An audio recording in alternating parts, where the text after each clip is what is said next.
দুর্গাপুজোর এখনও 3 মাস বাকি, তার আগেই মূর্তি তৈরি হয়ে গিয়েছে কুমোরটুলির কুমোরপাড়ায়। আমরা দাঁড়িয়ে রয়েছি এই মুহূর্তে কুমোরটুলিতে, যেখানে প্রায় 10 ফুটেরও বেশি উচ্চতার একটি প্রতিমা তৈরি হয়েছে, যেটা স্পেনে যাবে। প্রতিমা শিল্পী যেমনটা দাবি করছেন যে এই মূর্তি তারা কলকাতা থেকে স্পেনে পাঠাবেন এবং সেখান থেকেই তারা অর্ডার পেয়েছেন।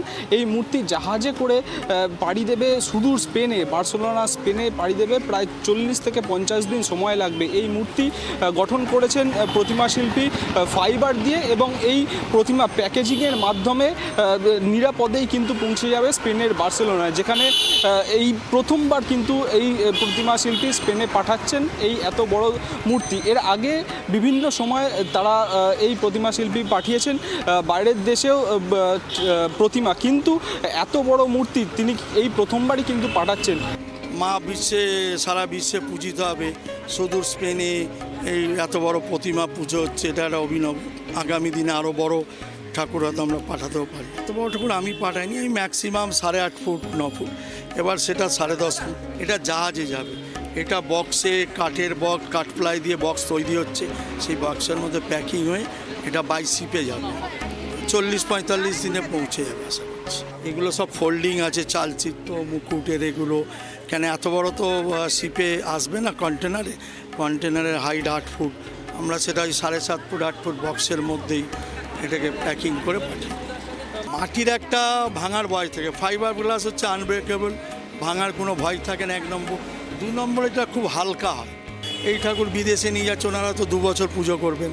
ইউরোপ কান্ট্রিগুলোতে তো বিসর্জনের কোনো সিস্টেম নেই না, সেই জন্য ওনারা ফাইবারের ঠাকুর পুজো করেন। দামের মাটির ঠাকুরের থেকে দ্বিগুণেরও একটু বেশি হবে, 2-এর ওপরে দাম আছে। এর আগে আরও 8খানা ঠাকুর চলে গেছে, কানাডা গেছে, USA ফ্লোরিডা গেছে, সিয়াটেল গেছে, টেক্সাস গেছে, দুবাই থেকে অর্ডার এসছে নতুন। আর USA থেকে আসে, কিন্তু অন্য পুজো কমিটির থেকে অর্ডার পেয়েছে।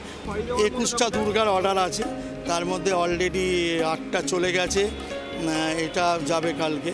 10টা ঠাকুর চলে গেছে, এখনও 10টা ঠাকুর তৈরি হচ্ছে, সেগুলো যাবে। এই যে ওইখানে আগে তো ঠাকুরের মূর্তি দিয়ে পুজো হয়নি, এবার আমার ছেলে এসে ওনাদের সঙ্গে কন্ট্যাক্ট করে ফাইবারের মূর্তি তৈরি করার অর্ডার দিল এবং সেটাই যাবে। হ্যাঁ, এবার প্রথমবারই নিচ্ছে এবং সঙ্গে ছোট একটা মূর্তিও নিচ্ছে। এটা যেতে যেতে 40 ডেজ টাইম লাগবে, তারপরে ওরা ওটা ছাড়াবে, পোর্ট থেকে ছাড়িয়ে নিয়ে যাবে। তাতে তো একটু সময় লাগবে, ওদেরও একটা রিলিফের দরকার, সেই জন্যই একটু আগেই। এই প্রতিমা শিল্পী এই বছর মোট 21টি প্রতিমা বাইরের দেশে পাঠানোর জন্য অর্ডার পেয়েছেন, এবং তিনি যেমনটা জানাচ্ছেন এই প্রতিমা ফাইবারের হওয়ার দরুন এই প্রতিমা কিন্তু অনেকটাই হালকা, এবং তাকে সুদূর স্পেনে নিয়ে যেতেও কিন্তু অনেকটাই সুবিধা হবে। এবং মাটির যে প্রতিমা তৈরি করলে তাতে যে অসুবিধা হয় বাইরের দেশে নিয়ে যাওয়ার ক্ষেত্রে, সেটা ভেঙে যাওয়ার অনেক সময় সম্ভাবনা থাকে। অন্যদিকে কিন্তু ফাইবারের যে মূর্তি তৈরি করেছেন প্রতিমা শিল্পী, সেখানেও কিন্তু দামের একটা বাড়ন্ত দেখা গিয়েছে, কারণ যেহেতু মাটি থেকে ফাইবারে পরিণত করা হয়েছে এই প্রতিমাকে। ক্যামেরায় স্বপন রায়ের সঙ্গে অভ্যদীপ দাসের রিপোর্ট, ট্রাইব টিভি, কলকাতা।